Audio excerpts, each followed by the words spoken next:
gravado. Agora começou a gravar. Então, agora eu vou começar a me apresentar. Eu sou Camila. Eu sou a professora de História do Brasil, mesmo de vocês. Semana que vem vocês vão ter uma aulinha de História do Brasil, mas vai ser com a plantonista perfeita da Bárbara.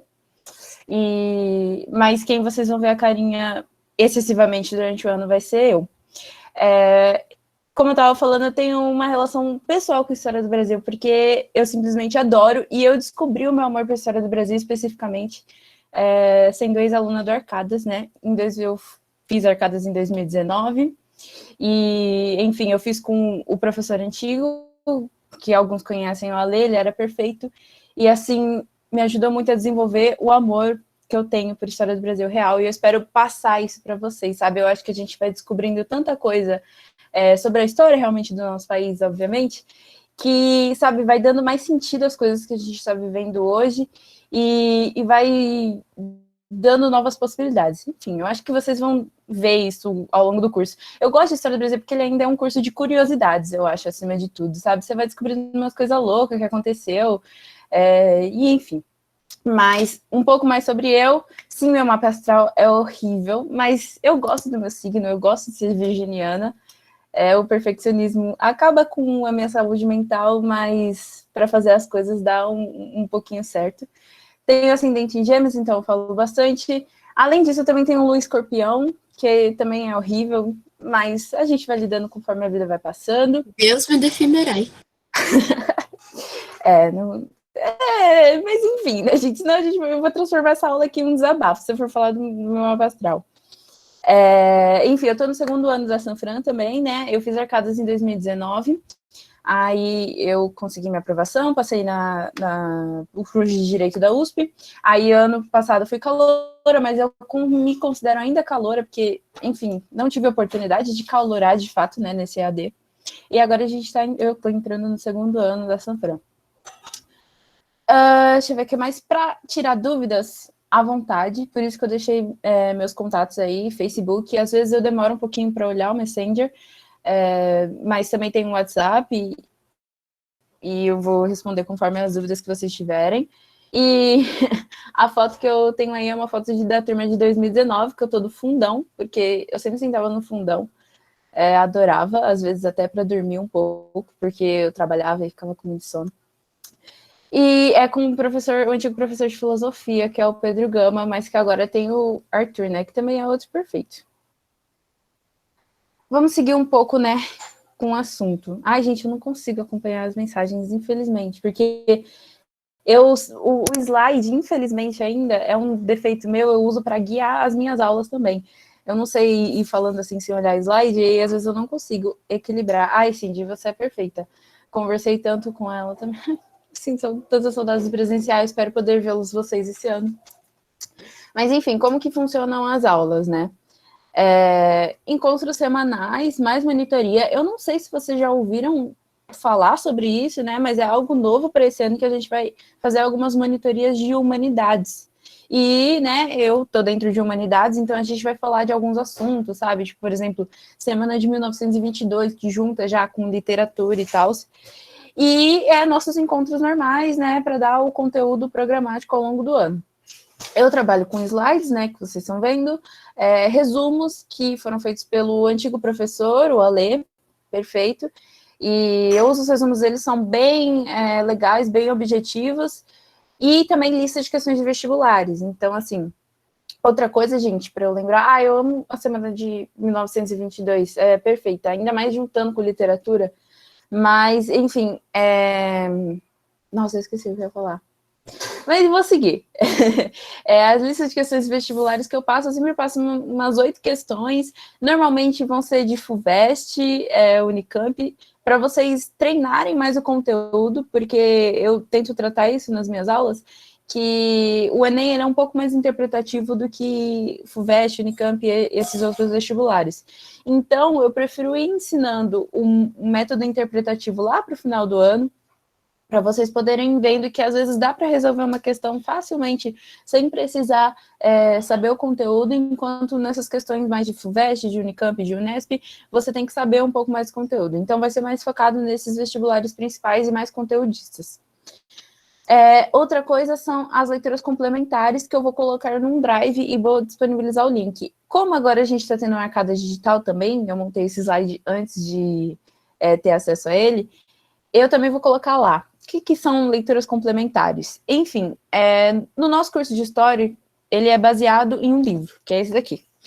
Esse é um livro do Boris Fausto, ele é um autor, historiador da USP mesmo, então a FUVEST tem um favoritismo para ele. Se vocês forem ver alguns textos que a FUVEST usa, assim, na prova mesmo, vocês vão ver que alguns têm autorias do Boris Fausto.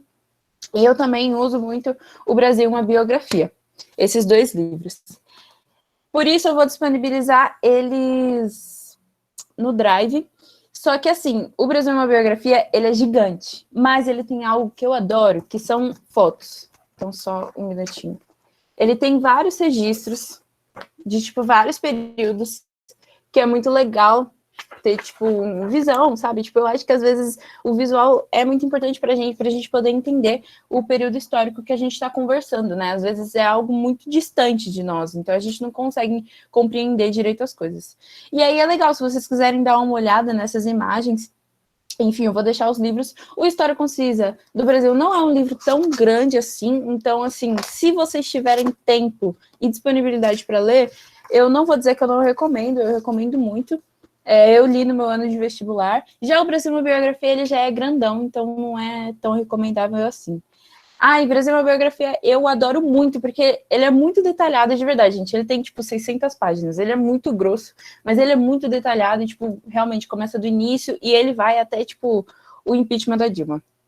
Então, eu adoro. O que eu lembrei de falar é que se vocês tiverem alguma dúvida e tal, muito importante, tentem usar o microfone, porque como eu falei, eu não consigo me atentar certinho ao chat, às vezes eu dou uma olhada e tal, mas, enfim, ou se a pessoa não tiver microfone e tal, se algum amiguinho quiser ligar o microfone e falar que tem alguém com dúvida, eu agradeço muito. Outra coisa que eu gosto de complementar é que tem todas as minhas aulas antigas no YouTube. Eu pensei que em caso de alguma emergência, assim, ocorra alguma coisa, eu posso disponibilizar essas aulas em algum dia. E também, se vocês quiserem, eu passo o link. Se às vezes vocês quiserem, sei lá, se adiantar em alguma coisa. Enfim, aquelas aulas estão lá e, tipo, acho que podem ser usadas se vocês quiserem. Então, são todas essas coisas. Acho que é isso. Agora a gente vai começar o conteúdo de fato. O que eu queria falar para vocês, né? Começar sobre o curso de História do Brasil. Nessa semana base, eu decidi passar para vocês para a História Brasileira, que é algo que a gente não costuma tratar frequentemente, né? E Formação de Portugal. Essas 2 matérias, gente, eu juro, eu estava pesquisando e eu tava achando muita pouca questão recente. Porque, assim, né, vestibulares têm uma linha a seguir durante os anos. Então, se eu pegar uma questão da FUVEST de 2010, é pouco provável que a FUVEST ainda tenha esse estilo de vestibular mesmo, de questão. Então, sabe, mas aí eu só via questão antiga sobre isso. Tem sobre a história do Brasil, não, assim, tipo, ainda cai. Inclusive, acho que em 2016, 2017, caiu uma questão muito aleatória da Luzia, que, né, perguntava, mais ou menos, você tinha que saber a origem da Luzia para poder desenvolver ela. Então, ainda assim, pode ser que caia conforme vá acontecendo as futuras edições da FUVEST e outros vestibulares. Mas, essa informação de Portugal eu achei muita pouca coisa, sabe? O que eu mais achava era relações a mercantilismo, a grandes navegações, que vocês vão ver em História Geral com o Edu. Então, assim, eu vou fazer uma lista de questões e eu pretendo disponibilizar elas até sexta. Perdão, tipo, pela demora, eu sei que eu deveria estar entregando hoje, mas é que eu não achei e eu vou conversar com a Bárbara, porque é ela que vai dar a aula da próxima semana. E aí eu quero ver se, tipo, o que ela prefere, fazer uma revisão de exercícios ou algo do tipo. E aí eu vou ver como que eu vou tratar essas questões, mas antes eu preciso conversar com a Barbs. E sim, gente, eu vou tentar pegar agora. É que minha internet também tá um pouco lenta, por isso que eu tô com medo de ficar travando, então não sei se dá para pegar agora. Mas eu vou disponibilizar o link de qualquer forma, vai estar tudo no Arcada Digital, e também se der algum probleminha, eu vou colocar nos comentários da orientação que eu fiz hoje. Eu sempre coloco lá. E eu queria explicar, né, tipo, além disso, uma coisa que vocês vão ver é que eu, professora de História do Brasil, eu também dou América Espanhola.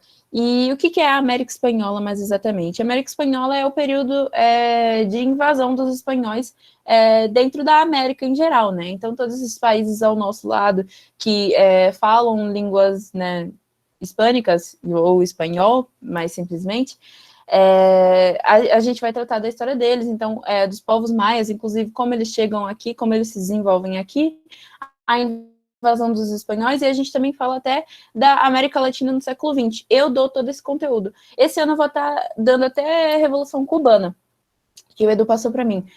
Porque fica mais, eu acho que equilibrado. Todos os anos a História do Brasil tinha ficado com esse lado, mas é um conteúdo que a gente vai ver mais para frente. É só para já deixar claro que isso vai ser o que vou lidar.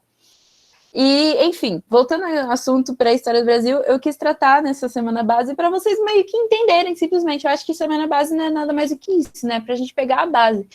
Então, talvez esses assuntos não sejam tão essenciais, né, certeiros no vestibular, mas eles são legais para que a gente entenda como que a história vai se dando, principalmente formação de Portugal, sabe? Vocês nunca se fizeram aquela questão de, tipo, por que foi Portugal que colonizou a gente? Por que, sei lá, não foi a Inglaterra ou outro país? E, assim, como que eles conseguiram? Isso a gente meio que tem uma explicação histórica, meio que tem um desenvolvimento muito legal para isso. Então, é isso que a gente vai tratar. Só deixa eu adoro a América Espanhola. Eu também adoro muito, gente. É que é algo muito novo para mim, tipo, muito mesmo. Eu estudei no vestibular, né? E é um assunto que, assim, tá cada vez caindo mais na FUVEST, né? Mas é muito interessante. Professora, Oi, pode falar, Yasmin. na segunda fase, pode cair História do Brasil e entre outros? Pode sim, tem muitas chances. Cai bastante. Gente, cada vez mais a história do Brasil está caindo mais do que história geral, viu? E especialmente na segunda fase. Eu vou trazer. O que eu pretendo fazer é sempre pegar, tipo, a questão que caiu justamente no ano passado. No ano passado, não, né? Nesse ano que vocês fizeram a FUVEST esse ano, né? Acho que fizeram. Mas enfim, aí eu vou pegar essas questões e vou ir passando conforme eu vou dando os temas, sabe? Justamente para a gente poder ir discutindo eles e falando sobre eles, mas cai muito, viu? Tipo, história do Brasil especificamente. Então, sugiro que se vocês têm como foco a prova da FUVEST, é bem legal que vocês vão dando bastante atenção para esse curso. Tá bom, obrigada. Nada, imagina. Então, a gente vai falar um pouquinho da pré-história em geral, porque, enfim, o estudo da pré-história, gente, para quem não sabe, não é tão desenvolvido assim. Então, existem teorias, existem teses, existem algumas conclusões, mas, assim, Professora, nada muito. Oi, pode falar. então, eu queria te fazer uma pergunta, acho que não sei se vai caber para você responder agora, porque é um pouco complexo, mas na contramão da FUVEST, o Enem ele quase não cobrou História do Brasil esse ano, justamente por conta da situação do Brasil, mas vocês falaram sobre isso. Você notou isso também e tal? Nossa, eu notei muito e eu fiquei muito chateada, viu? Eu acho que o Enem ele tá seguindo uma prova cada vez mais interpretativa. E tem dois lados nisso, né? A gente pode, tipo, não caiu tanta coisa assim, gente, que eu tava esperando. Ai, Exatamente. todo ano, tipo, eu pegava a prova e liguei e tal. E são conteúdos importantes. E tem uma crítica em cima disso, que a gente tá. O Enem, né? Ele tem aquele negócio de que ele é uma prova para o país inteiro e para todo mundo. Então, todo mundo vai fazer, desde a pessoa com a classe mais baixa até a pessoa com a classe mais alta. Então, ele tem essa função, né? Essa obrigação, às vezes, de ser um pouco mais acessível e não tanto conteudista. E por isso ele segue essa linha ao redor dos anos de ser mais interpretativo, né? Só que eu acho que existe um limite nisso, né? Porque às vezes o aluno ele não só está estudando isso o ano inteiro, e simplesmente não cai, quanto você não exerce o conteúdo, você meio que não tem aquela obrigação, né, de estudar. Então, assim, não está caindo. Eu espero que comece a cair, sinceramente. Não está sendo tão detalhista assim, tão conteudista como eu estava falando. Então, o foco é realmente mais a FUVEST. Mas, enfim, o que eu posso esperar é só que mude, sabe? Tipo, sinceramente, eu acho que tem formas de você trabalhar uma questão numa forma mais acessível e mais crítica, sem necessariamente seguir essa linha que o Enem está seguindo, que simplesmente ele não dá tanta atenção para as humanidades, né? Então, sabe, tem uma questão que eu usei de exemplo, eu comentei na aula de revisão desse ano ainda, que eu usei, que caiu na FUVEST desse ano, que era uma questão sobre as revoltas do período regencial. E Caí falava sobre uma revolta em específico, se eu não me engano era cabanagem, eu não me recordo, mas ele falava, beleza, teve essa revolta em tal ano, tal. O que ela quer dizer? Tipo, sobre essa questão que você pode afirmar? E aí tinha assim, e você não precisava saber ano, você não precisava saber onde aconteceu. Na verdade, esses dois dados, se eu não me engano, davam no enunciado da questão. Qual que era a alternativa certa? Era o passado violento, historicamente violento do Brasil. Essa era a alternativa certa. Então você não precisava saber nenhum dado, não precisava ser decoreba, sabe? Você precisava ter entendido a história do Brasil como um todo e entender que, sabe, as revoltas elas fazem parte constantemente da história do Brasil, que a gente tenta vender essa visão, né, de país tropical, de país da harmonia, né, da democracia racial, e não tem nada disso. A gente tem um histórico de revoltas lá no Brasil colônia e até hoje, sabe? E eu acho que esse tipo de questão, tipo, é o ideal para se cair no vestibular. Mas, enfim, é triste para mim a linha que o Enem está seguindo, mas é o que eu aconselho. Se vocês tiverem FUVEST, assim, se for algo importante para vocês, eu acho que o curso ele se torna mais legal ainda de acompanhar. Mas agora, voltando novamente para a história, então não tem muita conclusão. Eu fiz, semestre passado, uma matéria de pré-história da América pré-hispânica, né, que é antes das invasões, aqui na USP mesmo, e foi muito legal, porque tem um lado todo antropológico em estudar isso. E, especificamente dentro do Brasil, existem poucas conclusões sobre realmente como que se desenvolve o homem no Brasil, mas a gente tem algumas histórias, a gente tem algumas coisas a discutir, a ser tratadas em aula que são interessantes, igual aquele caso da Luzia, que eu vou comentar mais para frente. Para explicar, antes de tudo, como isso vai se dar, né, a gente precisa como acontecem as coisas inicialmente, né? E é uma informação concisa, né, que é no continente africano que surge a vida. E aí, a partir do continente africano, a gente se pergunta como que o homem vai chegar nas outras regiões.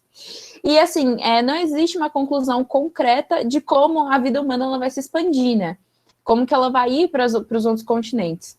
Mas existem duas teorias principais.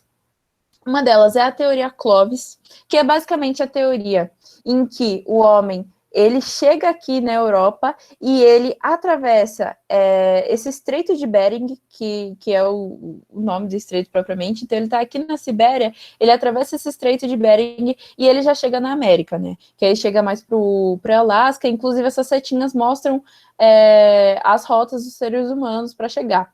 E aí ele vai se espalhando lá pela América e tal, e vai descendo, até chegar na América do Sul.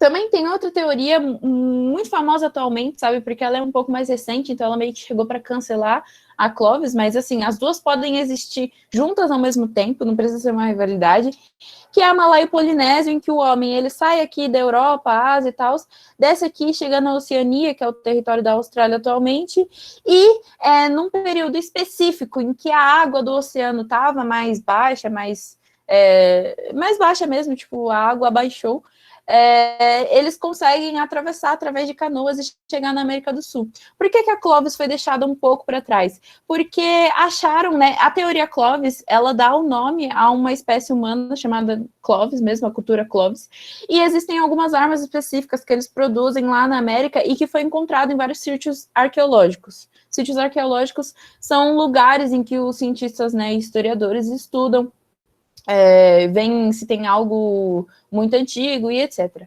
Então tem registros dessa cultura Clovis. Só que lá no Chile acharam em um sítio específico arqueológico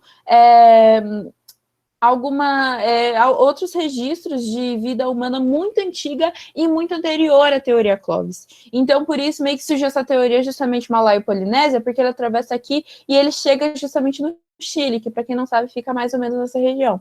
Então, fica mais ou menos essas duas teorias como as mais populares e mais concisas. Mas, assim, se vocês forem pesquisar, existem outras teorias e etc., mas essas são as que fazem mais sentido atualmente. O fóssil mais antigo na América do Sul foi... Perdão, não ouvi, Nubia, você pode repetir? Você pode explicar de novo o final? O final, então, é sobre a teoria malaio-polinésia, que ela trata da saída do homem. Então, por exemplo, igual teve outra questão aqui, professor, porque nessas teorias é pressuposto que os seres humanos surgiram na África? Basicamente, gente, por estudos científicos mesmo, né? Então, como eu coloquei aí no slide, que a vida humana ela surge há cerca de 3 milhões de anos atrás. E esse Homo sapiens, né, que surge, acho que, se eu não me engano, talvez nem seja a espécie propriamente do Homo sapiens, mas essa espécie de vida humana que eles conseguem registrar mais antiga na Europa, nem na Ásia e nem aqui na América. Por isso, já é conciso de que a vida humana ela surge propriamente na África. Entendem isso? E aí o segundo ponto é, beleza, a gente sabe que a vida surgiu na África. Então, como que ela vai ir para os outros territórios?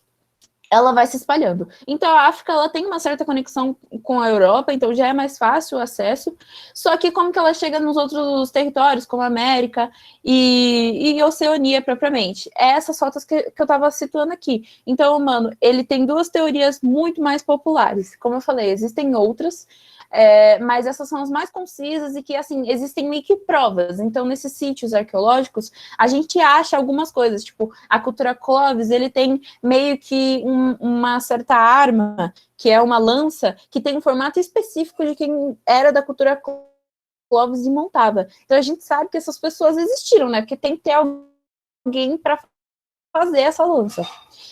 Essa teoria Clovis, ela vem aqui, né, essa vida humana na Sibéria, em um certo período rola esse Estreito de Bering, que é mais ou menos uma porção de terra aqui ligando a Sibéria com a Alasca, e aí esse humano, ele atravessa e ele chega aqui na América do Norte, e depois, com o desenvolvimento do tempo, ele vai descendo para a América do Sul.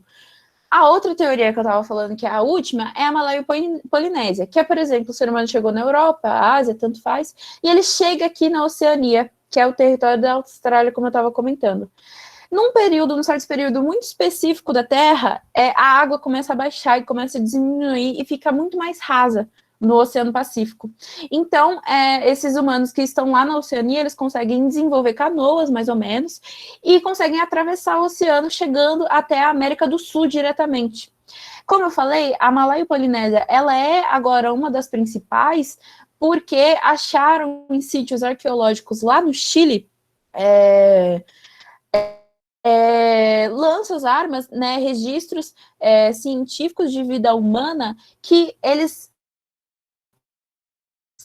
são diferentes do Clovis, e eles, né, nos fazem questionar de onde veio essa vida. Se eu não me engano, era um período até muito antes da chegada da vida na América do Sul, quanto eles tinham achado. Então eles ficam, nossa, como é que eles chegaram aqui se eles estavam lá no Estreito de Bering vindo? Aí vem essa outra teoria, que é a Malaio-Polinésia, que é um pessoal que pega as canoinhas deles e chegam até a fronteira, né, da América do Sul. Tudo bem? Agora eu vou ver se tem alguma dúvida. Sim. Isso. Inclusive, Lumiar, a gente vai falar um pouco disso sobre a teoria da Luzia, que é, né, o fóssil mais antigo da América do Sul.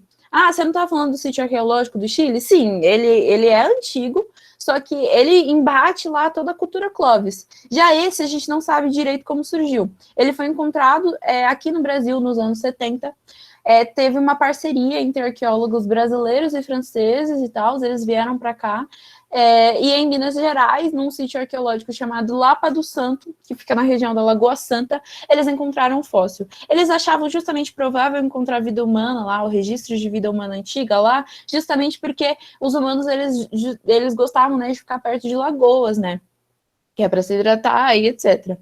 Aí eles encontram o crânio da Luzia, né? O fóssil, ele possui cerca de 12.500 a 13.000 anos. Ele ganha esse nome, né, Luzia, em homenagem a Lúcio, que é um hominídeo que foi encontrado, se eu não me engano, lá na América do Norte, que tem perdão, gente, eu vou ter que pesquisar isso, mas é um hominídeo muito mais antigo e que vai ser chamado de Lucy. E aí, como eles encontram esse fóssil mais antigo da América do Sul, eles decidem homenagear também como Luzia. A Luzia, como eu estava falando, tem uma curiosidade que ela tem um crânio que não se identifica, tem uma reformação, né, um desenho de como seria a Luzia, e ela não se identifica com o formato que seria o crânio da teoria Clovis. Entende isso? Então, fica meio essa dúvida, sabe? Tipo, justamente a teoria Clovis, ela é uma das mais antigas e mais concisas. Só que meio que não faz sentido. Então, de onde surge essa pessoa? E o crânio da Luzia, ela se identifica muito mais com esse Australopithecus, que eu não sei falar. E aí surge essa questão, né, de como a vida humana se desenvolveu mesmo, e como eu falei, é um ponto de interrogação. Eu tô aqui para trazer alguns fatos, mas nada vai ser muito conciso, entendem? Outra coisa também é que em 1948 também foram encontrados uns rastros, né, de carvão vegetal, meio que junto de um desenho, de uma fogueira de 48 mil anos atrás, na Serra do Capivara, no Piauí. Então é um período mais antigo ainda que a Luzia, entendeu? Se eles encontrassem um fóssil lá, um crânio talvez, poderia ser mais antigo, então seria mais velho ainda que a Luzia, de fato.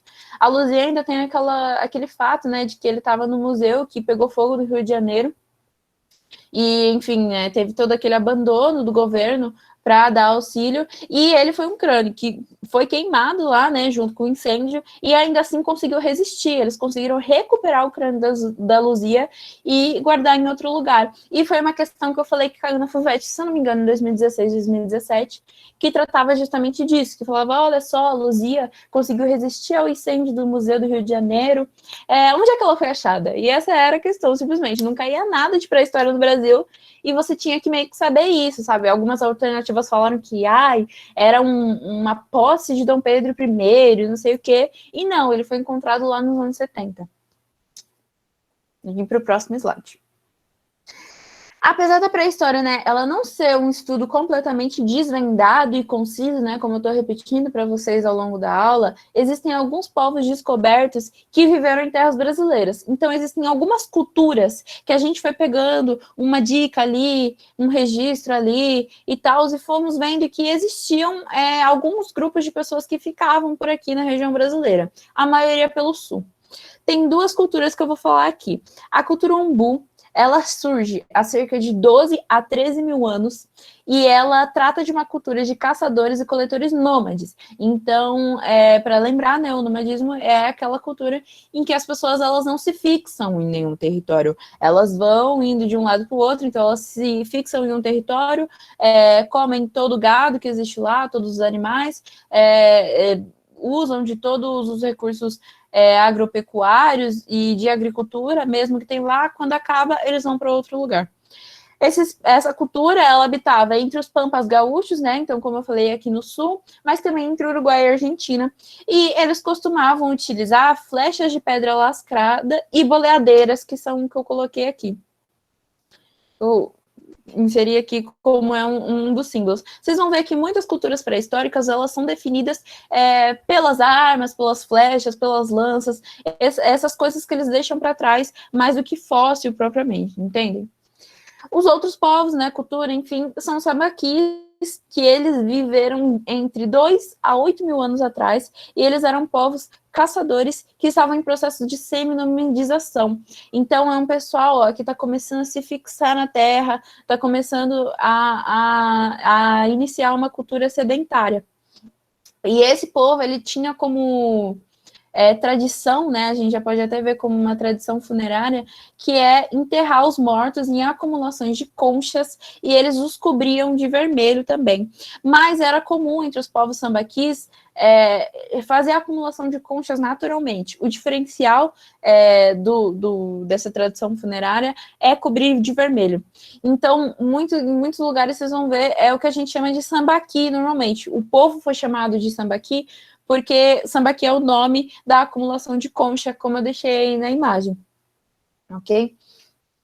Pro, dizem que dessas pessoas que eram enterradas, elas eram enterradas na praia, né? E por conta da maresia, essas coisas assim, elas não tinham muitos vestígios de como elas eram, né? Algo assim, se eu não tô enganando. Exatamente. Não, sim, você está corretíssima, Isabelle. Tem muito disso. É que eu falei. Eu queria citar algumas coisas para vocês da pré-história brasileira, para dar uma situada mais e vocês entenderem que existem coisas, tipo, imaginar, a Luzia, um crânio mais antigo de toda a América do Sul, e não só isso, ele foi um crânio que simplesmente sobreviveu a um incêndio, sabe? Tipo, essas coisas são interessantes de saber. Por isso que eu falo que às vezes é muito legal estudar a história do Brasil, porque a gente vai ver umas coisas que, tipo, são do nosso país e a gente não conhece de fato. Existem muitas coisas. Então tem esse fato também de que algumas pessoas eram enterradas mesmo. Eu travei, gente? Eu tô vendo aqui no chat. Tá, vou voltar então ao assunto. Mas, enfim, é isso, Isa. É isso que ocorre. Às vezes existem essa cultura de enterrar na praia que dificulta a achada de fósseis e dificulta, né, a nossa conclusão de onde vêm essas pessoas, de onde surgem essas pessoas, como que elas viveram. Todas essas questões que ainda vão ser desenvolvidas. Mas é isso que a gente tem de concreto por enquanto. E já entrando em outro assunto, pulando um pouco, né? Peço até desculpa se pareça um pouco desconexo para vocês, a gente já entra em informação de Portugal.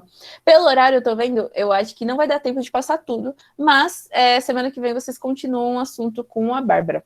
Mas enfim, né? Vamos começar. Para que a gente vai aprender formação de Portugal? Porque é o que eu estava comentando com vocês, né? Aquela questão, né? Por que foi Portugal que achou a gente? Por que não foi qualquer outro país europeu? Como é que ele surge? E vocês vão ver que Portugal ele vai ter um pioneirismo, né? E por que ele vai ter esse pioneirismo? É isso que a gente vai discutir. Existe uma história específica de Portugal que vocês vão ver em história geral, então não se preocupem se algum dos termos aqui pareça muito novo, se vocês tiverem dúvida, tudo isso vocês vão ver lá mais para frente, né? A gente vai pegar o trem andando e vai começar já lá na Idade Média, um pouco antes, fim da Antiguidade.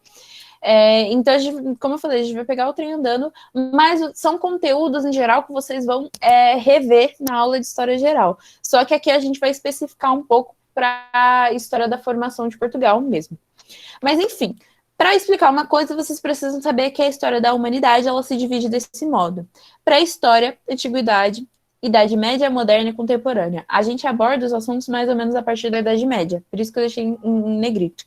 A pré-história, ela é o momento antes da história, tipo, eles consideram que a história começa somente, se eu não me engano, com o início da escrita.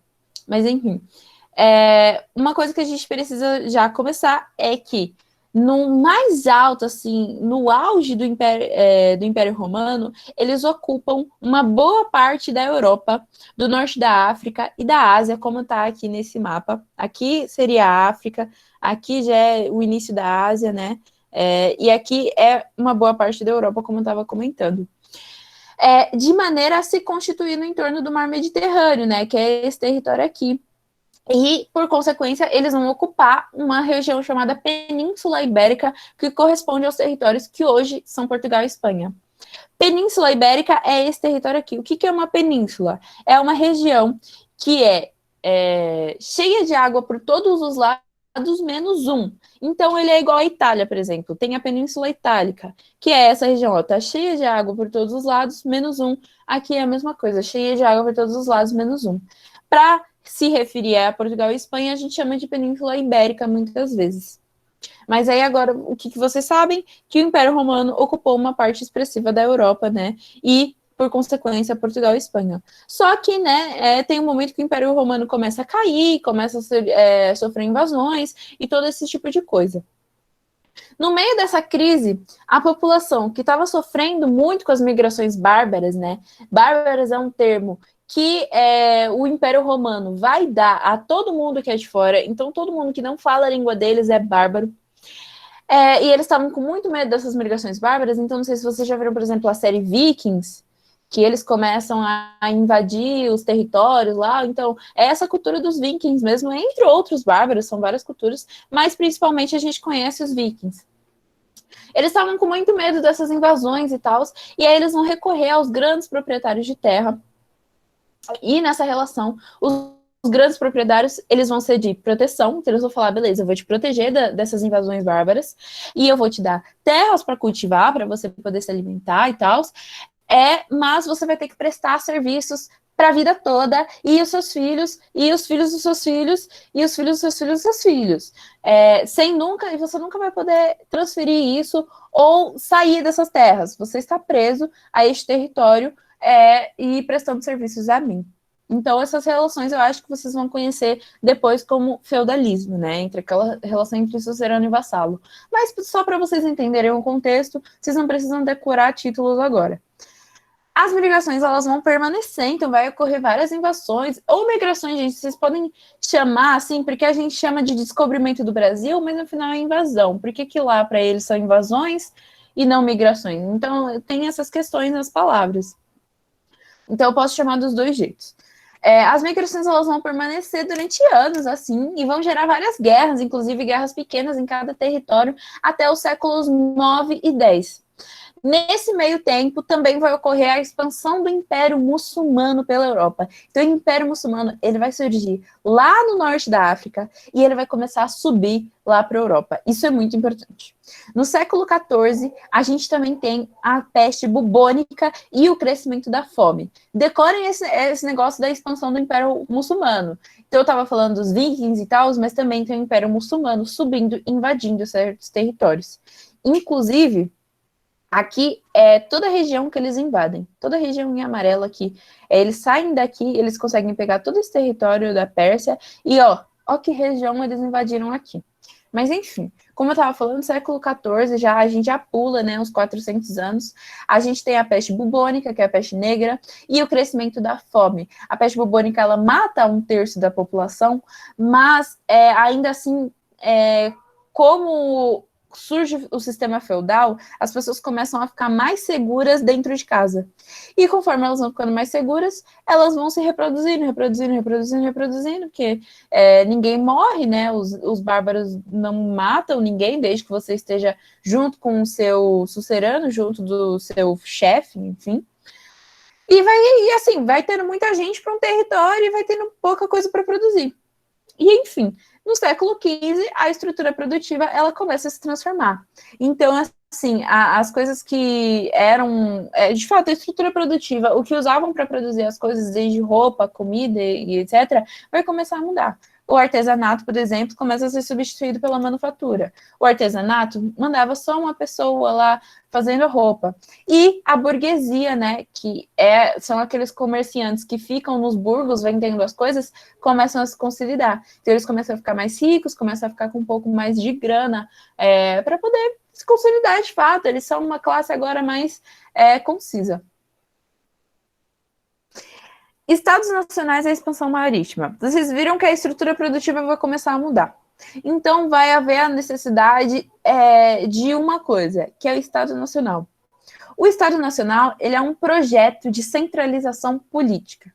Quando a gente fala dos feudos, a gente vê cada um em cada lugar, e quem manda é o dono daquele território. É o sucerano, por exemplo. É o senhor feudal.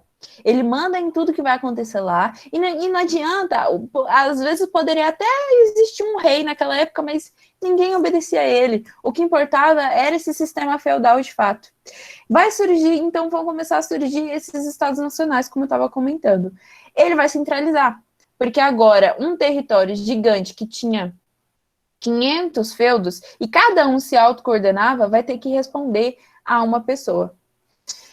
Esse é um projeto muito interessante para a burguesia, porque, por exemplo, eles precisavam unificar a moeda.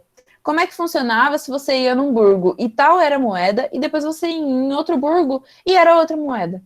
Existiam muitas coisas que eles precisavam ser unificadas. E também é importante citar, né, que é legal que vocês saibam que nesse momento o tipo de Estado que surge é um Estado absolutista. Então, todas as atenções para o rei, ele detém poder absoluto de todas as questões. Não existe equilíbrio, tudo está centrado no rei de fato. Quais são os fatores que vão influenciar para a formação desses estados nacionais que você está comentando? Dependência da exportação, da importação de especiarias para abastecer o mercado nacional. Então, assim, o que são especiarias? Tempero, o sazon que a gente conhece hoje em dia, mas que antes era um pouco mais natural, não era industrializado. Basicamente, a cultura, como que eu posso falar? De comer, a forma de comer na Europa, ela era carnívora. Então, existia uma cultura carnívora por lá e não existia geladeira na época. Então, a forma que eles usavam para preservar a carne, para comer a carne por mais do que um dia sem estragar, era enchendo de, sei lá, pimenta e qualquer especiaria que eles achassem interessante.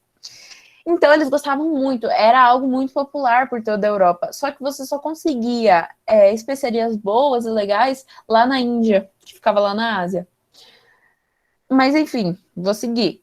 Outro fator, ouro como forma de pagamento para as importações. Então, eles precisavam de ouro. Então, beleza, cada um tinha a própria moeda lá dentro, só que na hora de pagar os indianos, que depois eu vou explicar uma relação mais específica, eles precisavam pagar a moeda única, fora era o ouro. E o ouro estava acabando, né? Porque na época eles só tinham eles mesmos para conseguir ouro. E aí eles precisam arranjar ouro de outros lugares. E a Europa, né, naquele momento, procurava, na verdade procurava não, ela estava acabando importando mais e exportando menos. Então ela estava comprando mais coisas de fora e vendendo pouca coisa para fora. Entendem? Existe como que eu posso dizer? Uma forma, né, um monopólio que eu coloquei ali embaixo como um monopólio ítalo-árabe. Porque o que acontecia? Aqui está a Itália. A Itália era uma das únicas populações que conseguia alcançar o mar Mediterrâneo e atravessar aqui, porque aqui está muito pequeno, gente, mas existe um espaço, e atravessar e chegar na Ásia. Toda essa região aqui já fica pelo Oriente Médio. O Oriente Médio já tem aquela cultura muçulmana, né, os islâmicos e tal. Acontece que boa parte da Europa católica não se dava bem com os islâmicos. Os únicos que conseguiam se dar bem com os islâmicos eram, de fato, o pessoal da Itália. Então, a Itália, ela era muito forte pelo comércio. Na época, gente, a Itália é um dos últimos países a se centralizar. Últimos mesmo. Assim, quando a gente já está falando de industrialização, a gente está vendo a Itália começar a conversar sobre unificação.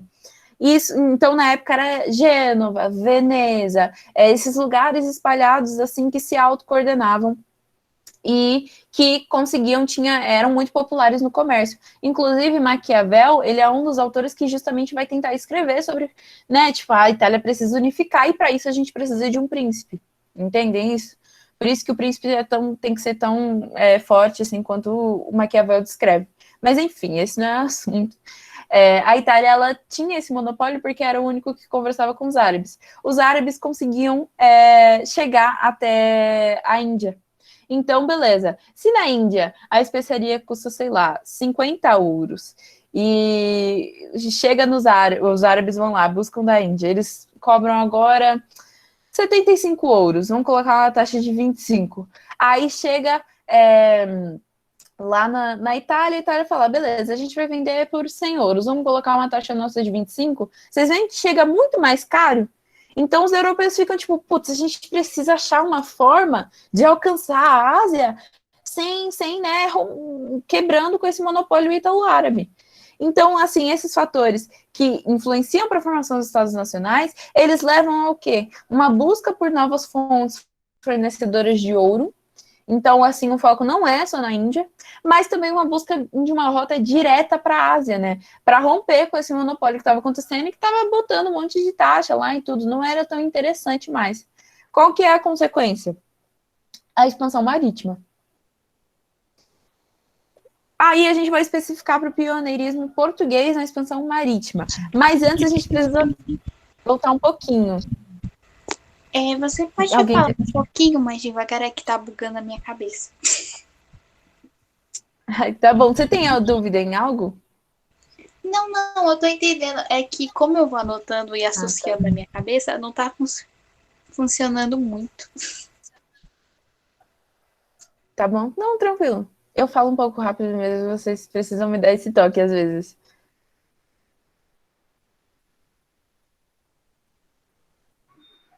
Mas vamos lá. Só estava lendo o chat para ver se tinha alguma dúvida, gente. Tem alguma discussão aí, mas eu quero focar nesse assunto primeiro para depois a gente entrar. Mas só voltando aqui, então dando um passo rápido, existem, acho que algumas coisinhas que a gente precisa entender. O conceito de Estado Nacional, então o Estado Nacional é aquela centralização política. Vocês não precisam desenvolver muito mais do que isso.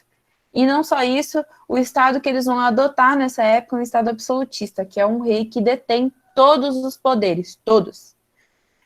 O que influencia na formação de Estados nacionais? Isso que eu estava comentando. Eles têm muita dependência em conseguir especiarias, conseguir o tempero. Eles precisam de mais ouro, né, porque está acabando, e eles usam o ouro como forma de pagamento, e o ouro tem muito lá no Oriente, e faltava ouro na Europa, e na época a Europa estava comprando muito de fora, e estava vendendo muito menos, muito pouco. Esses fatores eles vão levar, né, à busca de novas fontes de ouro, seja no Oriente, em outras regiões, quanto uma busca por uma rota direta na Ásia, para poder comprar especiarias sem que exista esse monopólio ítalo-árabe, enfim, dos italianos com os árabes, para chegar na Ásia. Tudo bem? Vou seguir. Qual que é a consequência disso? Expansão marítima. Eu vou explicar um pouco a expansão marítima mais para frente, só que antes é importante entender a situação de Portugal. Por quê? Porque Portugal... Oi, pode falar. Então, fizeram uma pergunta aqui no chat interessante. É uma dúvida, Portugal foi formado por quais desses povos? O romano? Então, é isso que eu vou especificar agora.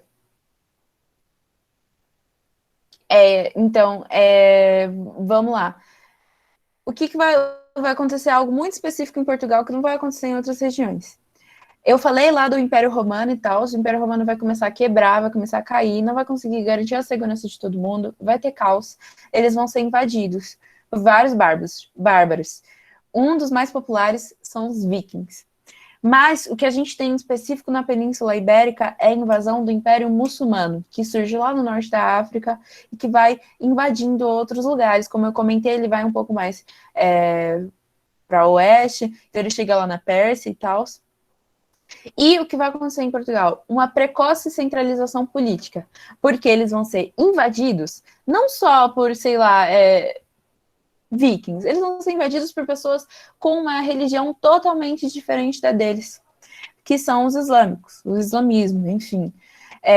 E entre 711 a 1492, então vários anos, eu nem sei fazer a conta disso, que eu sou de humanas, ocorre o que a gente chama de Guerra da Reconquista, que é uma série de batalhas entre cristãos e árabes, que é o pessoal cristão do Império, que, sei lá, surgiu lá no Império Romano, que já estava vivendo na Península Ibérica tranquilaço, que é invadido pelos árabes, pelo Império Muçulmano, como eu estava comentando antes. Não sei se vocês lembram.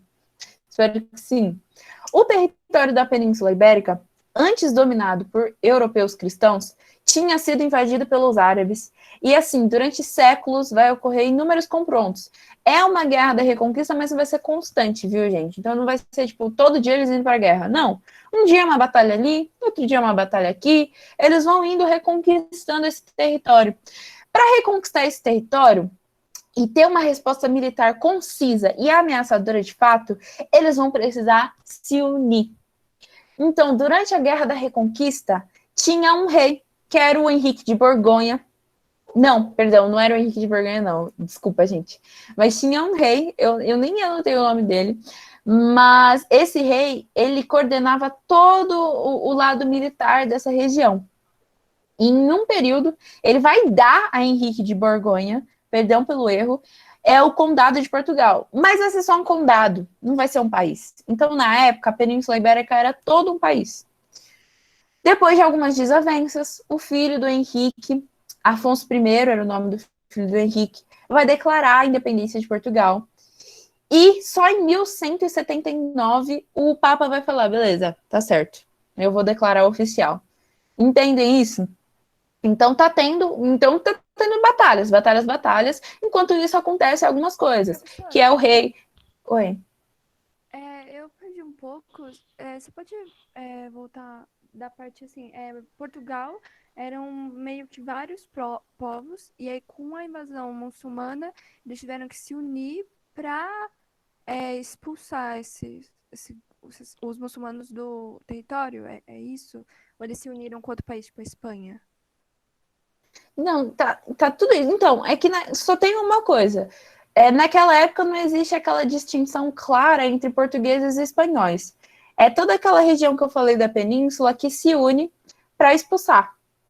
Então, no momento, eles estão juntos. Não tem tipo, você é português, você é espanhol. E aí eles se unem para expulsar os muçulmanos. Mas é isso, o seu pensamento está super correto. Ah, entendi. Obrigada, professora. Professora, Nada. Oi, pode falar. a Guerra da Reconquista, ela é as cruzadas ou são guerras diferentes? Perdão, você pode repetir? A Guerra da Reconquista, ela é as cruzadas ou são guerras diferentes? São guerras diferentes. Ah, Tá bom? Eu consegui ouvir você agora dessa vez. As cruzadas, elas são em um período um pouco mais para frente até. Lá já é na Idade Média mesmo, de fato, mas ela é uma tentativa da igreja de ir a outros lugares e aplicar o cristianismo de fato. Mas é outro período. A Guerra da Reconquista, gente, ela é muito específica para a Península Ibérica, por isso que vocês nunca ouviram falar antes, e por isso que a gente trata nessa aula de História do Brasil. Eu acho que vai ser muito difícil o Edu retratar nas aulas dele. E é algo da Península Ibérica em que, sabe, eles vão ser invadidos, basicamente isso. Tá todo mundo vivendo lá, cristão. Oi. Assim, deixa eu perguntar uma coisa. Depois que, tipo, né, Portugal e Espanha, né, eles começaram a ser formados, é a partir daí que, como é que fala? Que surgem os outros países, tipo França, Itália, ou não? Se a partir... Perdão, eu não ouvi o início que cortou para mim. Mas eu ouvi França e Itália. Depois que, né, depois da independência não, depois que separou Portugal e Itália, foi a partir daí que começou a surgir os outros países, tipo Itália, França e por aí vai? Entendi. Então, a gente pode ter uma data específica, eu não vou me lembrar agora certinho em quais datas, tipo, Inglaterra, França, vão começar a se tornar estados nacionais.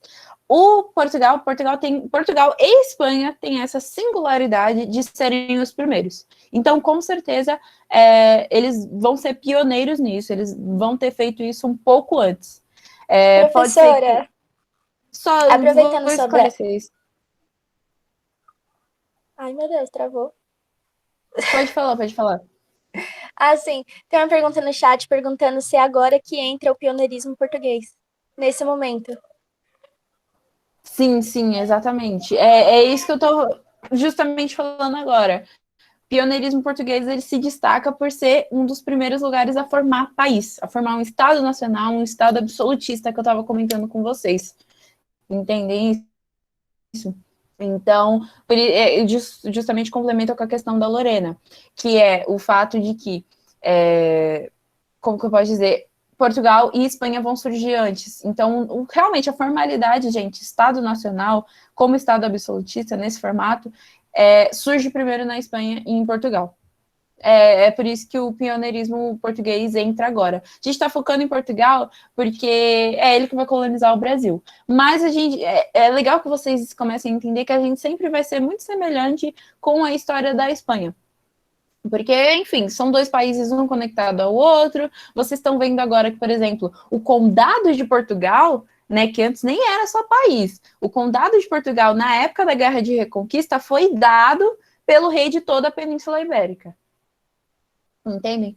Então, é isso. Portugal e Espanha vão surgir antes que Inglaterra, França e, como eu estava falando, Itália vai sair muito tarde, gente. Eu lembro, é que eu não sei data real, mas eu lembro que, assim, tipo, os países já vão estar lá fazendo outras coisas, sabe? Tipo, já superaram centralização política há muito tempo e os italianos estão lá, ó, resistindo para não se unir.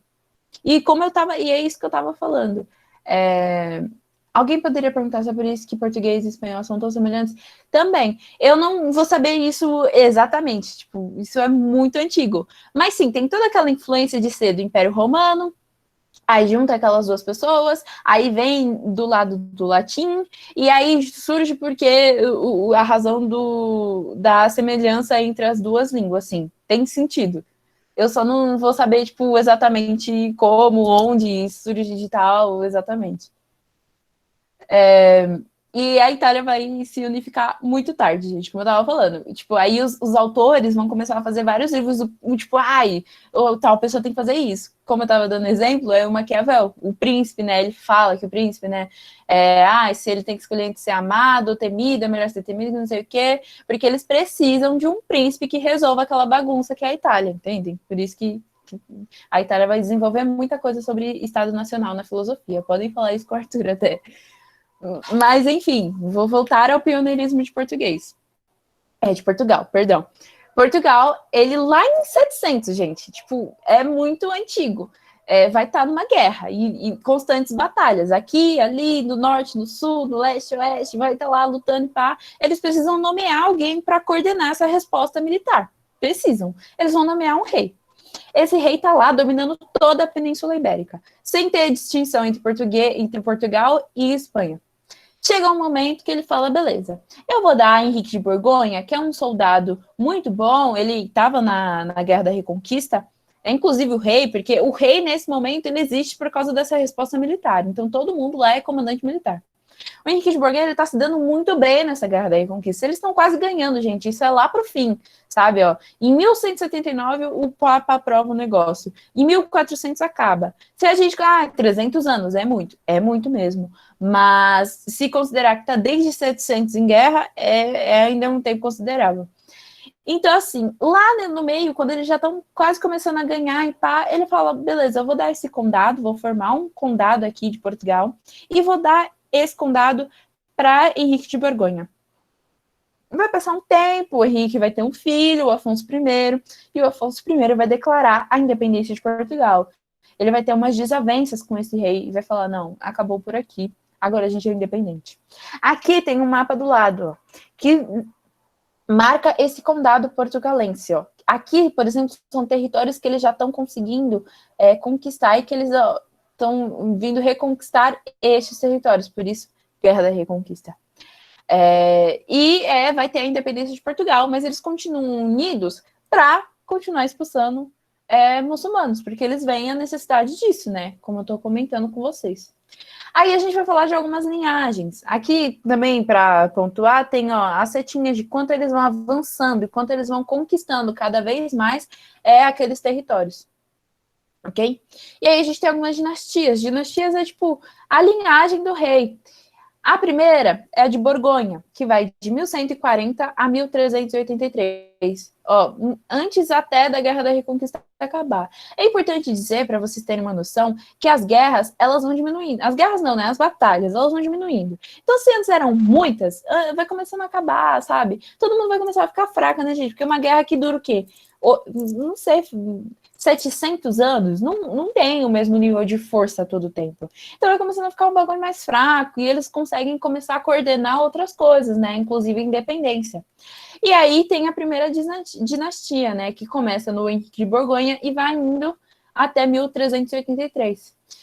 Que é um governo, né, monárquico com um rei e tal, que vai dar prosseguimento à Reconquista. E que no século XIV vai sofrer um acelerado crescimento no comércio litoral. Então, lá em Lisboa e em Porto, vai começar a ter muito comércio, vai ter muita venda e tal, umas vendinhas e tudo, umas feiras. E aí vai começar a desenvolver um grupo mercantil, um grupo, né, burgueses, você pode chamar também, muito sólido, né? Que eu estava falando para vocês, de modo geral, que a burguesia vai se consolidar, não falei? Esse é a coisa específica de Portugal. Uma coisa que é legal vocês entenderem é que a gente só está agora entrando dentro de Portugal. As coisas que eu disse antes era só uma base para vocês entenderem que vai ocorrer em toda a Europa e que, como ocorre em toda a Europa, ocorre também em Portugal. A gente só está especificando aqui. Então é isso. Linhagem de Afonso I. Aí, em 1383, vai ocorrer a Revolução de Avi. É uma disputa em torno da sucessão do trono. o que acontece? Ia ter, a Leonor Teles era a rainha da época, e ela vira viúva, ou seja, o rei morre. E aí ia ter um casamento entre a viúva, que é a Leonor, e o príncipe de Castela, que na época era Espanha. Existem vários nomes, gente, mas o que importa pra gente hoje é que era Espanha. E aconteceu um casamento entre os dois. E aí simplesmente ia virar o mesmo país, né? Ia juntar tudo de novo. E isso era muito importante, era muito apoiado pela nobreza. Então, o pessoal da nobreza lá e tal, os condes, não sei o que, duquesa. E o alto clero, que é os mais altos cargos da igreja, eles apoiavam esse casamento. Mas a burguesia, que é o grupo mercantil consolidado, que eu estava explicando para vocês, não curtia, nem o povo. E aí, o que eles vão fazer? Eles vão caçar um cara chamado Avi, que é o filho bastardo desse rei, e vão falar, a gente vai botar esse cara no trono, porque ele é filho bastardo, teoricamente ele tem, né, direito ao trono, que é o mestre de Avi. Desde então vai ocorrer essa rivalidade entre burguesia e nobreza / alto clero, só que a burguesia vai conseguir levar o mestre de Avi ao trono. E aí surge a dinastia de Avi, como eu estava comentando. É o período em que ele começa a ser rei, começa uma linhagem próxima a ele, e vai até 1580. 1580 é marcado, gente, eu não quero pular muito, mas vai ocorrer, de fato, uma união entre Portugal e Espanha. Então, assim, por mais que agora eles tentaram evitar, lá mais para frente vai ocorrer e vai ter o período de União Ibérica. Mas, enfim, vocês vão ver isso detalhadamente, é só dando um spoiler. Aí começa a linhagem de Avi. É um período de aproximação com a burguesia. Por quê? Porque basicamente foram eles que botaram ele no topo, né? Agora o Avi meio que estava ligado à burguesia. Então, início da conjugação de interesses entre a monarquia centralizada e a burguesia comercial, com uma volta enfraquecida da nobreza e do alto clero. Então, volta a nobreza, o alto clero continua lá, ok, tal, mas quem o Avis ia ouvir era a burguesia. Então, tinha um equilíbrio, né? Uma conjugação de interesses entre a monarquia e a burguesia. Desenvolvimento também de técnicas de navegação. Então, Portugal vai começar a estudar isso. Eles vão desenvolver quadrante, astrolábio, caravela. Caravela é um tipo de barco e tal, que consegue resistir mais tempo. Astrolábio, ver lá o céu e tudo. Posso trazer umas fotinhas na próxima aula. E também uma mudança na mentalidade, mais focada no homem, né? Então esse é o período que eu não sei se vocês já ouviram falar de renascimento. Então vamos deixar um pouquinho Deus de lado, porque o homem faz as coisas, né? E aí toda essa mudança de mentalidade, todo esse desenvolvimento de técnicas, eles vão começar a iniciar o interesse na expansão marítima. E a expansão marítima é nada mais, nada menos do que o pessoal começar a pegar os barquinhos e começar a sair na água, né? Quais são as razões para eles saírem na água? Tem essa questão da ciência, então eles estão começando a focar no homem, eles estão desenvolvendo produtos científicos que se desenvolvem no mar, mas também tem a questão que eu estava falando antes, eles precisam achar uma rota para chegar na Índia, para parar de ter que sofrer na mão dos italo-árabes, eles precisam achar mais ouro para poder pagar as coisas, entendem? E aí a única razão que eles acham no momento é se expandindo através das navegações, que a gente também pode chamar de grandes navegações. E aí elas foram dirigidas pelo Estado monárquico com o objetivo de ampliar a receita fiscal, que é o interesse da burguesia, então, né, conseguir mais gente para vender roupa, por exemplo, não só roupa, né, mas qualquer coisa que a burguesia vende. Cristianizar os povos bárbaros. Então, essa era uma boa desculpa para o alto clero, né? Que agora estava tipo, putz, beleza, vou poder espalhar minhas regiões pelos indígenas, por qualquer um que eu acho por aí. Ampliar a extensão territorial, que seria algo interessante para a nobreza, sabe? Conseguir mais terra e tal. E também tem o gosto pela aventura, que seria uma forma, assim, de vender isso para a população. Então, o que é isso? Eu até deixei cada coisa. Eu deixei... Gente, vocês estão ouvindo barulho? Professora, Oi. quando os portugueses foram para a Índia, eles foram só com caravela ou eles foram com os naus também?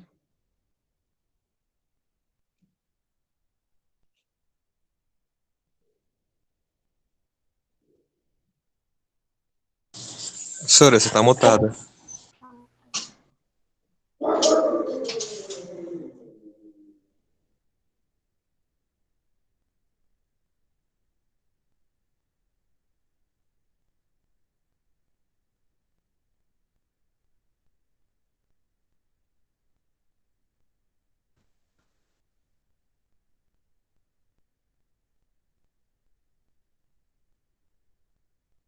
Foi?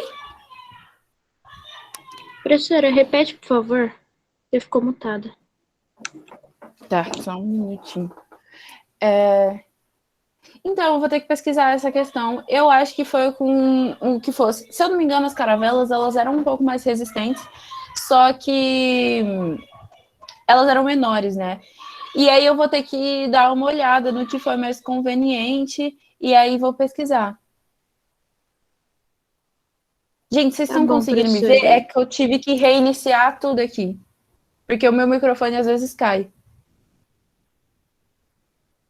Sim, dá pra te ver, dá pra te ouvir. Ai, tá, obrigada. Mas, Yasmin, eu vou trazer sua questão, eu vou responder sua dúvida na próxima aula, tá? Tá bom, obrigada, professora, sem problema. Então, enfim, eu até deixei aqui no slide, eu deixei em negrito o que era o motivo mais importante para a burguesia, deixei sublinhado o motivo mais importante para o alto clero, deixei em itálico o que seria interessante para a nobreza, não é o motivo mais importante, eles tinham que concordar de qualquer forma, né? Porque se a burguesia e o alto clero e o rei concordavam, não cabia muita coisa a discordar. E também o gosto pela aventura é esse negócio interessante, é uma razão para o pessoal. Então, beleza, o pessoal já tá, tipo, eu falo povo mesmo, que não era nem nobreza, nem burguesia, nem alto clero, nem nada. Eles estavam lá passando por várias situações frequentemente de miséria até, e aí assim, pelo menos eles iam ter um gosto pela aventura, em sentido de explorar outras regiões, conseguir até outras regiões para morar, como vai ser uma desculpa para vir aqui para o Brasil, e tudo isso. Então, essas são uma das principais razões para cada grupo econômico, sabe? E a Visa, claro, ele sempre vai estar de acordo com o que a burguesia acha mais interessante, que assim, um empreendimento muito bom para a burguesia. Ok? Alguma dúvida? Professora, Pra qual que é o interesse da nobreza nas grandes navegações? Só um minuto. Eu vou começar pela Tainara, depois eu chamo a Luana, tudo bem? Desculpa, Tainá. Imagina, só tá aí, você pode repetir a questão? É que foi ao mesmo tempo. Mais ou menos nessa época começou o tratado, que foi assinado o Tratado de Tordesilhas? Isso, então, o Tratado de Tordesilhas, ele vai sair em 1494. Ele sai em 1494 e ele já começa justamente nesse período de expansões marítimas.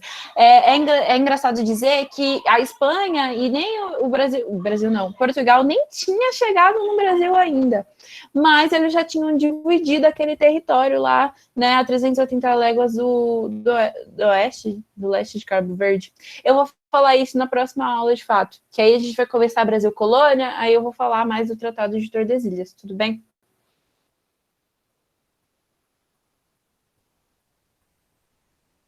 Lu. O que eu ia perguntar é qual era o interesse da nobreza nas grandes navegações em relação a tudo isso. Então, é o que eu estava comentando com você. Tem todas essas questões porque a nobreza ela se beneficia, né, do enriquecimento da monarquia, por exemplo, porque eles fazem nada menos, nada mais do que viver às custas do governo, né? E basicamente eu vou dizer uma coisa, que se a burguesia, o alto clero e até o povo estava sendo a favor dessa iniciativa, eles não tinham muita coisa a ser contra, sabe? Mas tinha esse interesse de achar novos territórios, né, de ir para novos territórios e encontrar novas coisas para fazer. Mas, assim, eu deixei essas razões aqui simplesmente para mostrar que o interesse material, ele prevalece acima de tudo, viu? Então, assim, o que importa é o que a burguesia quer. Se eles conseguiram colocar o mestre de Javi no trono, era para que ele obedecesse as coisas. Tudo bem, Lu? Oi, Milena. Não sei se cabe trazer isso agora, mas os portugueses eles também queriam fazer essa expansão marítima em busca Ai, como é que chama? Das especiarias, né? Tanto que todo mundo fala que a intenção não era vir para o Brasil, era chegar na Índia, porque eles estavam procurando especiarias para comercializar lá. Acho que é isso, né? Não, sim, tá certinho. É o que eu estava comentando com vocês, né? Essa questão da expansão marítima, ela não surge do nada.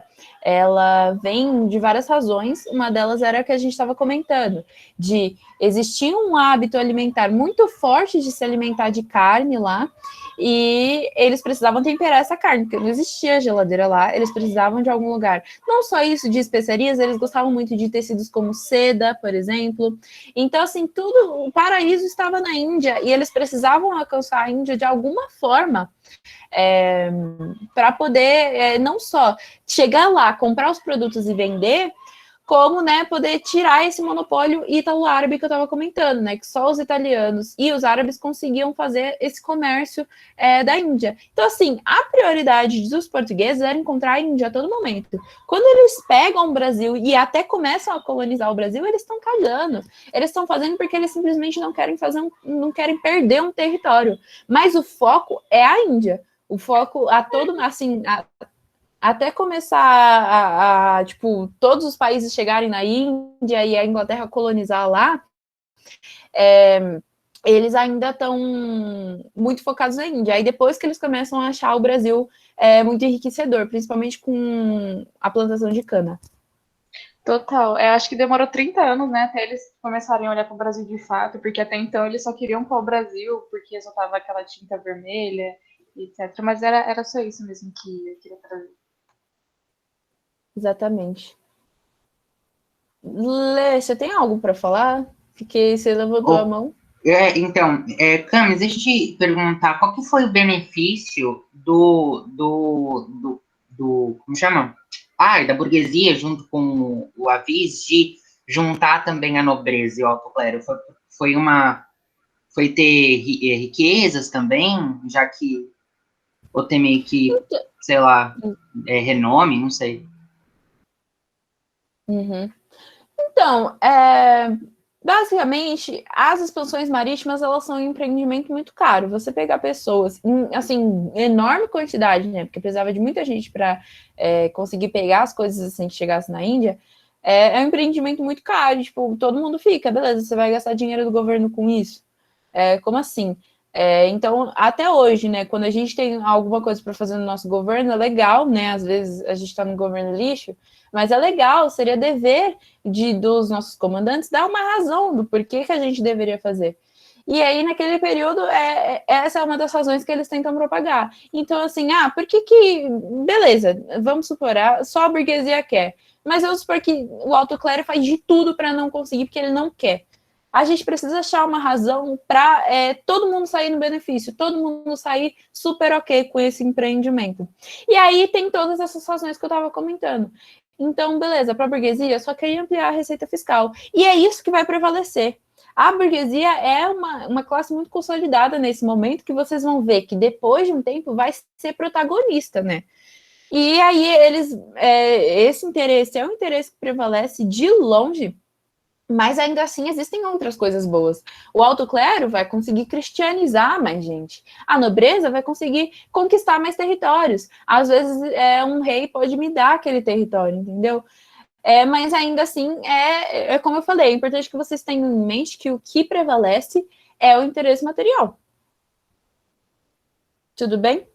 Então, eu entendi. Então, praticamente, tipo, pelo que eu entendi, é assim, tipo, é uma monarquia, uma nobreza que estava em decadência, por conta da grana, e se juntou com a burguesia para conseguir financiar por conta das expansões marítimas, basicamente. É isso. Tá certo. Ou não? Tá certo? Não, beleza. Tá certo. Tipo, deixa eu explicar só uma coisa. É que essa rivalidade, ela vai ficando mais forte, mais forte, mais forte, mais forte, até que chega no período do Iluminismo. Tá. E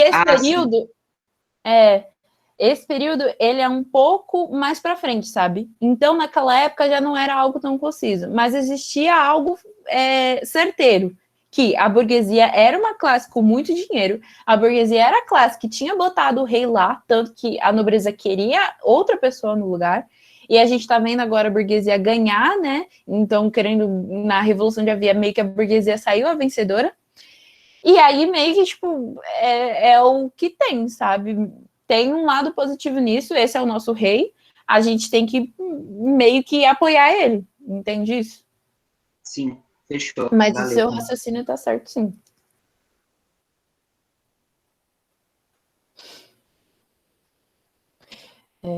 Exatamente, Lumiar.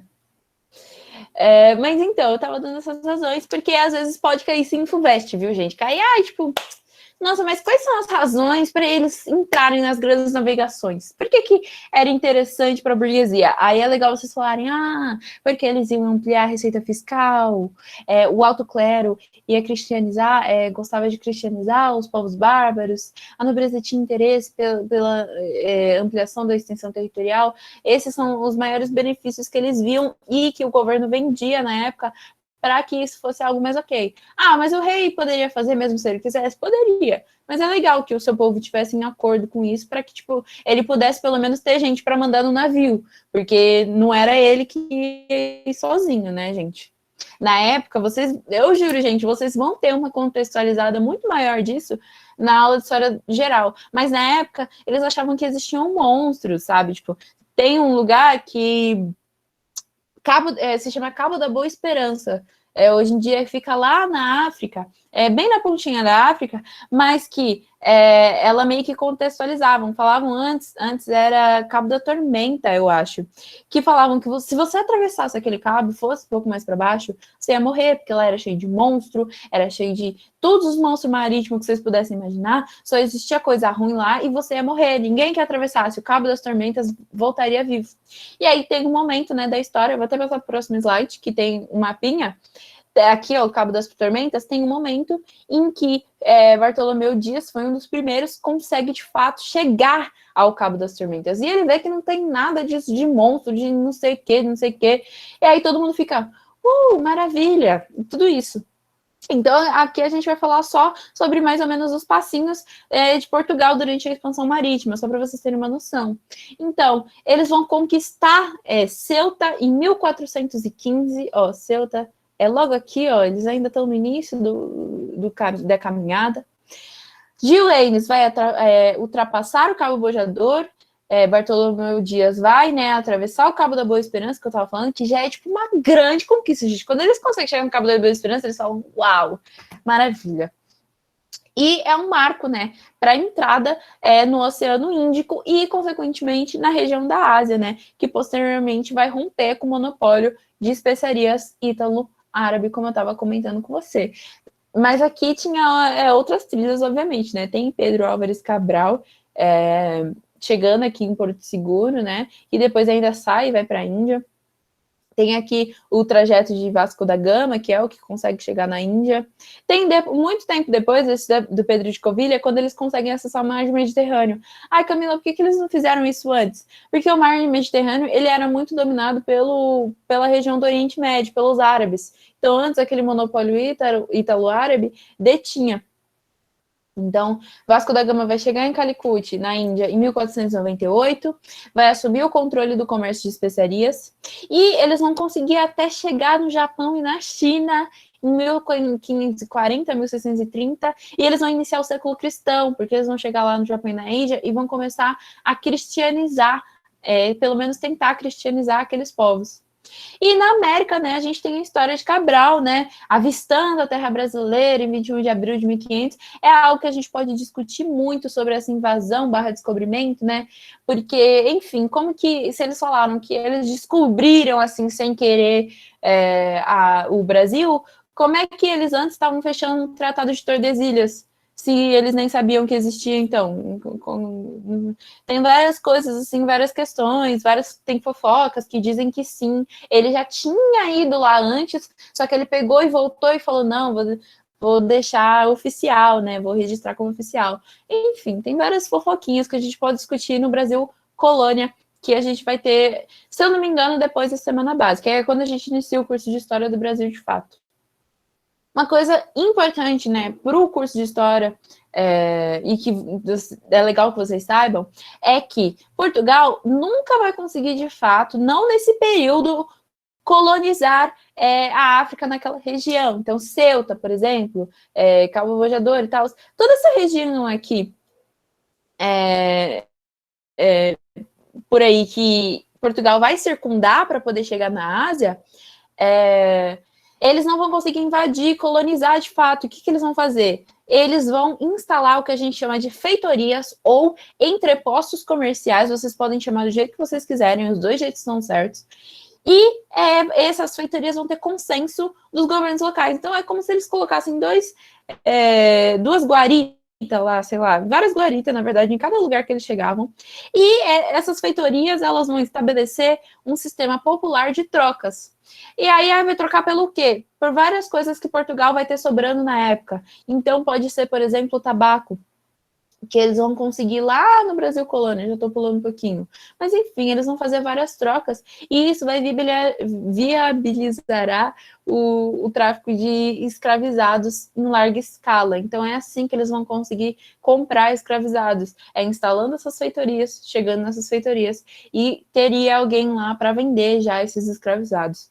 Uma coisa não legal, mas uma coisa que eu vou tratar ao longo das aulas é que vocês vão ver até nos livros, caso vocês começarem a ler, é que a gente costuma hoje em dia tentar chamar, ao invés de escravos, de escravizados, porque escravos têm aquela noção, né, de que a pessoa é escrava, e não é isso, né, a pessoa tinha uma vida, tinha uma família, provavelmente, e no caso ela foi escravizada, ela não é escrava, ela não nasceu para isso, sabe, essa não era para ser a condição de vida dela, ok?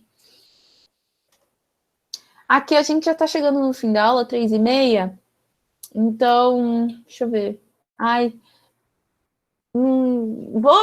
Eu vou explicar um pouquinho do que é o mercantilismo, gente, mas a Bárbara, caso vocês não entenderem algo, ela vai explicar mais certo. Eu vou pedir para ela, reexplicar o que é mercantilismo. Mas é legal a gente falar do que é esse sistema econômico e político mercantilista, porque esse é o sistema de transição do capitalismo. Então, antes a gente tinha o feudalismo e depois a gente tem o capitalismo, né, lá com a Revolução Industrial. O que acontece nesse meio? Acontece o mercantilismo, perdão. E ela vai explicar inúmeras das relações estabelecidas no Brasil colônia, inclusive. Quais são, o que é o mercantilismo por final, assim, que resposta você daria? Ela é uma política adotada pelas monarquias absolutistas europeias na Idade Moderna. A Idade Moderna, ela se inicia, gente, com o fim, né, do feudalismo. Então, agora que a gente já está falando de grandes navegações, de estados nacionais, de expansão marítima, a gente já tem o início da Idade Moderna e, com ela, o mercantilismo. Isso vai acontecer em Portugal, especificamente, mas também vai acontecer na Espanha e em todas monarquias absolutistas da Europa, entende? Quais são os componentes do mercantilismo? Que isso cai em veste? O que marca? Quais são as características do mercantilismo? Metalismo. Acumulação de metais nobres, como ouro e prata. Então, sabe aquele rolê de guardar dinheiro debaixo do colchão, porque não confia em banco? É isso, é acumular. Quanto mais metal acumulado dentro do país, tá tudo certo. Isso, lá no futuro, vai causar uma puta inflação. Mas ninguém sabia disso na época, sabe? Ninguém liga. O legal é você acumular. Quanto mais ouro você tem dentro de casa, nos vasos, em tudo, é bonito, é ok. Outra coisa, balança comercial favorável. Exportar mais do que importar. Então, se lembra que a gente estava falando? A Europa estava numa situação em que comprava muito de fora e vendia muito pouco. Então, agora que eles conseguiram colônias para, por exemplo, conseguir açúcar para poder vender, e conseguir também alcançar a Índia, agora eles querem vender mais do que importam. Entendem? É uma coisa um pouco... não fácil, mas acho que é entendível, sabe? Eles querem vender mais do que eles querem comprar, simplesmente isso. E o nome disso é balança comercial favorável. Protecionismo estatal, estimular a exportação e dificultar a importação. Então, protecionismo são atitudes que o governo vai ter para que a gente venda mais e compre menos. Então, por exemplo, às vezes, Portugal vai fazer com que o vinho deles seja mais barato do que o de fora. Como isso? Todo vinho que vier de fora, eu vou colocar uma taxa de R$ 30.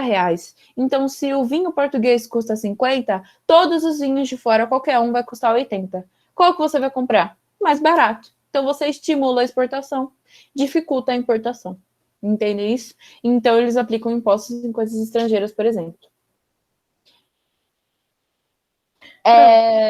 Oi. Eu só queria perguntar se você podia falar os principais tópicos pra gente anotar, porque foi muito conteúdo, aí a gente não se perde. Eu vou falar assim já daqui a pouco, gente. Exclusivo colonial, pacto colonial, que é o que vai definir as relações no Brasil colônia, monopólio do comércio com a colônia. Então, assim, tudo que a colônia produz, ela só é vendida, ela só na verdade, recebida, vou dar um exemplo por Portugal. Então, o Brasil só podia vender açúcar para Portugal, não pode vender para a Inglaterra, não pode vender para nenhum outro país. Isso não pode. Isso é muito importante, viu, gente, para o curso de História do Brasil, porque a gente vai citar isso mais para frente. Industrialismo é o Estado estimular a criação de manufaturas. Oi? Desculpa atrapalhar, mas a Milena tá com a mão levantada. Não sei se ela quer falar ou se... Não, era só aquilo mesmo, esqueci de tirar. Tá bom, então. Desculpa aí, então. Imagina. Industrialismo é a última coisa, é a mais fácil, é a que menos, assim, se vocês não quiserem listar, nem podem, ela não é tão importante assim. É o Estado com a criação de manufaturas, né? Então é aquela mudança do artesanato para manufatura. E o produto manufaturado, ele tem mais valor de exportação. Beleza, o que a gente vê de tudo do mercantilismo? Qual que é o objetivo? Concentrar divisas dentro do território. Então, capital, dinheiro, ouro, o que você queira falar, é concentrar divisas dentro do território. O objetivo do mercantilismo é puramente isso. Tópicos importantes, já atrasei 5 minutos. Eu falei da pré-história do Brasil, mas não é algo que cai constantemente em provas, pelo menos até agora, nunca caiu assim muito. Então, caiu lá na primeira fase da FUVEST, mas assim, é um ponto que é algo muito específico. O FUVEST vai fazer essas ciladas, às vezes, de colocar algo, às vezes, muito específico mesmo que a gente não sabe. Aí a gente começa já a informação de Portugal. O que é mais importante vocês absorverem dessa aula? Talvez expansão marítima, grandes navegações. Os dois são sinônimos, tá? Eu tô falando os dois nomes porque servem, mas é legal vocês entenderem a Guerra da Reconquista, entenderem expansão marítima e, por último, entenderem mercantilismo. O mercantilismo, ele é o fim dessa aula e ele é muito importante, que é, como eu disse, ele vai explicar as relações no Brasil Colônia. Óbvio que eu vou repetir isso durante todas as aulas de Brasil Colônia, mas eu espero que vocês consigam ver isso. Eu espero que vocês consigam ver o quanto reflete, principalmente lá na época da independência, ok? Então é isso, gente. Eu acho que é intervalo agora. Posso estar errado? Se vocês... Não, é aula de matemática. Tá, perdão. É isso.